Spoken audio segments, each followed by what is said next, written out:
What's up YouTube, SainZ3 here to give you guys my first video of 2014. I've been promising this for a long time. If you guys remember, since the beginning of time, no I'm just kidding. If you guys remember the start of my channel, you guys remember I did videos on the strengths and flaws of my two favorite shonen in Dragon Ball and Yu Yu Hakusho. I promised four strengths and flaws each for Cowboy Bebop and Samurai Champloo. And I thought the best way for me to do that, instead of making four different videos, was for me to condense it into one. And I just thought about this like a couple days ago, and then I was pretty much writing it out. And then yesterday I actually helped Jason Todd from the Saiyan Elites, shout out to him, with his own version of that video. So be on the lookout for that. Check it out as well as this. I don't think it's been uploaded yet, but check it out whenever it is uploaded. But yeah, I'm going to be talking about Cowboy Bebop versus Samurai Champloo. Or Samurai Champloo versus Cowboy, whatever. The criteria I'm going to be using is characters and plot.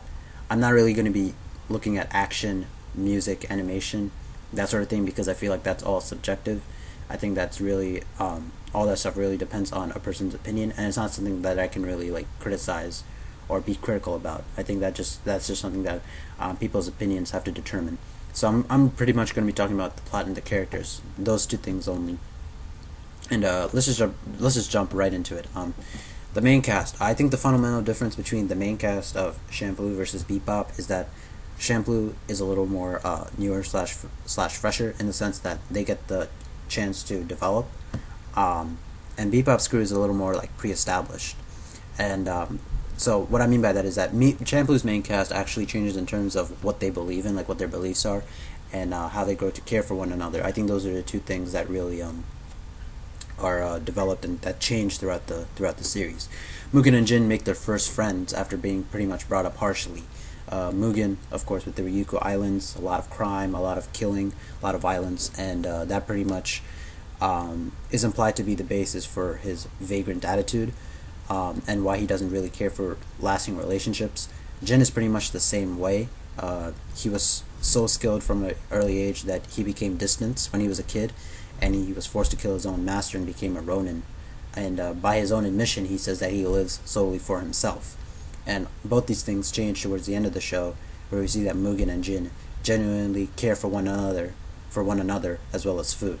And Fu really becomes more independent by the end of the show, because one constant theme throughout the entire show is that she considers herself to be too reliant on her two bodyguards instead of herself, which I think is best exemplified at the end of the series, where she decides to take that journey to Itsuki Island, I think it's called, alone. So that I think is really what changes with the Champloo crew. Bebop's crew is a little more jaded and veteran-esque, being characters that have for the most part come to terms with what has happened already in their lives. The events that happen in the show just reaffirm what they believed in at the time of the events doing. Spike, I think, changes in the sense that he starts to care more and more about innocent people the more he goes on these bounty hunts, and I think you really see it famously with Rocco in episode 8, Waltz for Venus, I think, and then Gren in episodes 12 and 13, Jupiter Jazz, I think it's called. And one thing about Spike is that one of the motivations of his character was the character of Julia, how it really made him complete. And I think that we get to see sides of Spike's character, and I think Spike and Mugen are pretty similar. And I think his character quest, the quest of Spike's character, is best summed up in the final quote.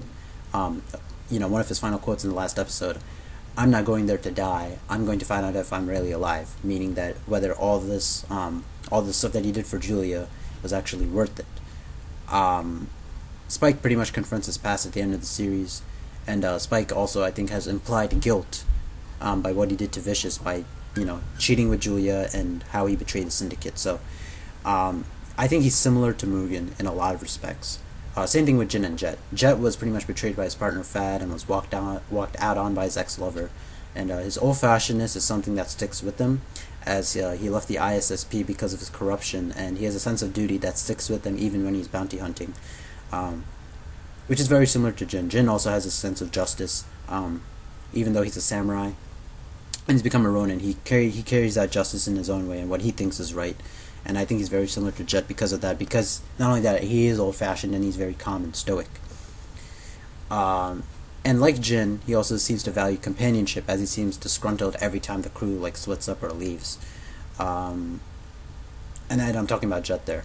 And so I mean, the reason why I did the comparison between Spike and Jet over there is to show that I don't think it's those two characters that really make or break this category for me. It's actually Faye.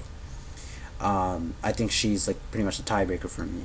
Fu is the more independent. I think she actually has a good character biography in the sense that she wants to go ahead and find her father. She appreciates beauty, and she's very woman-esque, and she's very forgiving also, as we saw in episode 2, and I believe I forget that one episode where that guy dies and he has to go tell her mother. But Fu, to me, I think was just the better female lead. She has a lot of mystery surrounding her. She had to deal with the alienation of being alive in a completely different era, and the circumstances of her accident and her previous life are all pretty much a mystery. She's selfish and untrusting, as she was betrayed when she woke up by a con man. That con man pretty much faked his own death and put like all of his massive debt on her. DEBT, I think that's how you pronounce it, depth. Um, and I think that selfish and untrusting nature pretty much change. I mean, she still sticks with it, but it pretty much changes throughout the course of the series as she learns to value comrades and friends, and she pretty much calls the Bebop her home and saying that it's really the only place that she can return to. That's actually a verbatim quote. And she considers the others a dysfunctional family, much in the same way that Fu does.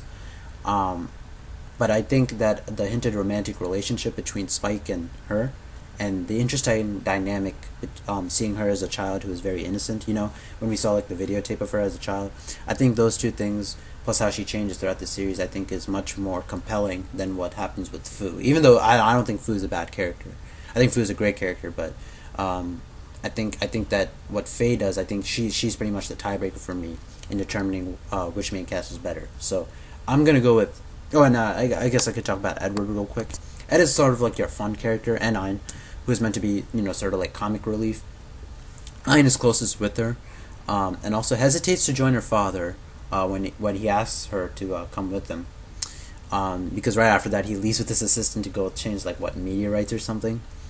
And I think for Ed, that's an important episode for her, because she comes to terms with the fact that her true home is still somewhere out there, and it's neither with the crew or her dad, and she just like leads into the horizon, and she goes off into the horizon with Ein, and I think Faye, Ed, and Ein, I mean not really Ein, but Faye and Ed, and for how little Ed got development, like how little her development was, I think between Faye and Fu, that's really the tiebreaker for me. So I'm gonna go with main cast.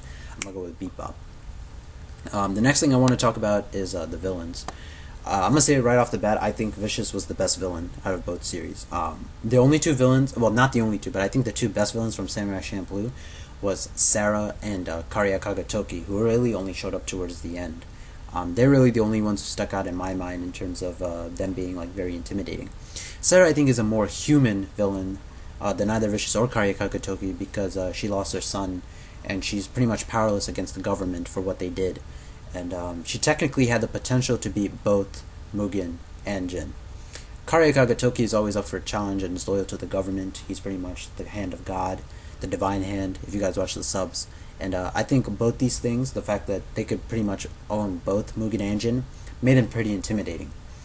But I think Vicious is better because we see the journey of Vicious's descent into darkness and corruption through splotches, through like little clips. And with Vicious, I also think that his presence was greater than both of them. Not just both of them, than any villain in Samurai Champloo. I think Vicious's presence was one of the best things about the show. Vicious was best friends with Spike, and Spike taking his girl and betraying the syndicate by leaving, I think, implies sort of that Vicious might be somewhat of a tragic character because of those two things. His power hungriness and his ruthlessness, in my opinion, makes him more intimidating than both. Not to mention that every time he fought Spike on Battle of the Fallen Angels, in that one episode in the gunship, and the final duel, I think it was always like pretty razor close, which I think made for more interesting and more compelling storytelling during those sort of fights, and I guess action. But I said I wouldn't do action, but I guess that sort of comes in, into play. But I won't comment on that. The ruthlessness I think really shows when he kills those who mentored him, aka Mao Yenrai in episode 5, and the Van. The Van is pretty much like those older guys of the Red Dragon crime syndicate, and I think that really showcases that he doesn't really care about loyalty anymore. Pretty much, I guess it's implied because of what Spike did to him, and he just wants power. I think that's just really his character.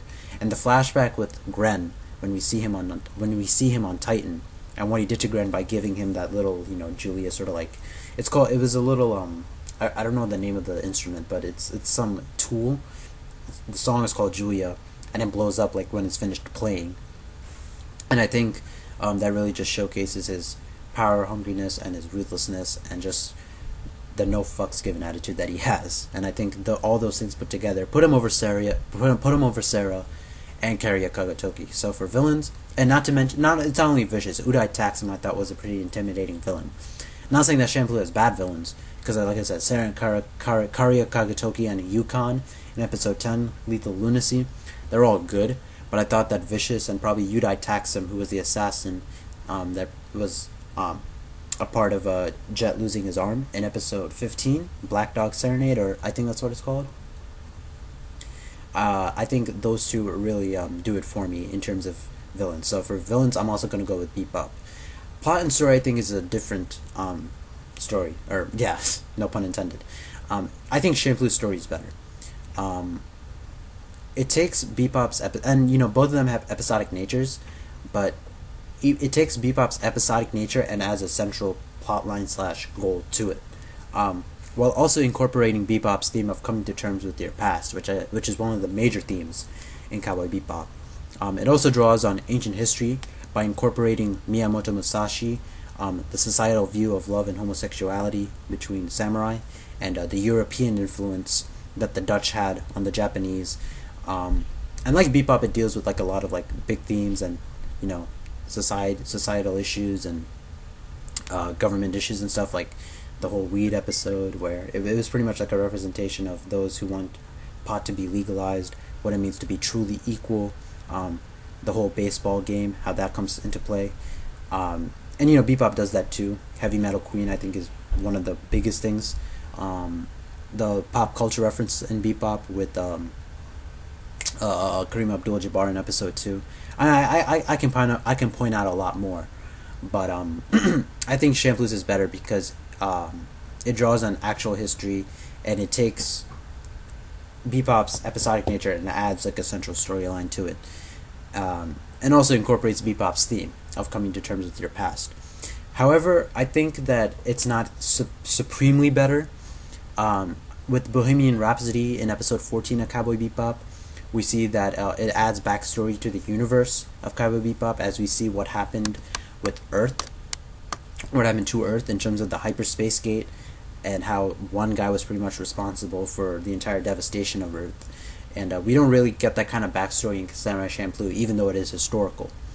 For those of you guys who don't know, Champloo is actually pretty much confirmed to be during the 1600s, even though there is like a lot of anachronisms. Anachronisms are pretty much like things like Armani glasses existing during the Middle Ages, or guns existing during Roman mythology. Things like that. That's what an anachronism is. Something that's not part of that era, and that's part of like a future or past era. Things like that. So for characters, I'm gonna say Bebop, and for story, I'm gonna say Champloo. Now, as to which I think is the better series, I think I'm gonna say Bebop by only like one or two things. Like I said, for me, it was Faye as the female lead. Vicious, I thought, was just a better villain than most in Champloo. And while I felt that Champloo had the superior story, I think that with the Bebop, we got more backstory to the universe of Cowboy Bebop, in terms of like what this planet was doing here, what happened here, and especially with Earth. And the flashbacks were definitely up there too, even though Champloo had it with Mugen, Jin, Fu, some other characters like Sarah, Okuru in Lullabies of the Lost Verse. But so pretty much, if I were to say that if Champloo's story was, I guess, to use it as a scale, was a 10, Bebop's I think was an 8.5, not far behind. And I think it's because like I think that it's a very thin margin, but I'm gonna say Bebop because of those things. So yeah, that's Cowboy Bebop versus Samurai Champloo. Tell me what you guys think in the comments below. Rate, comment, subscribe if you haven't already. And what do you guys think about what's a good question I can what do you guys think about the villains in both series? Because to me that was the hardest category for me to do. So tell me what you guys think about that. Peace. Have a good day.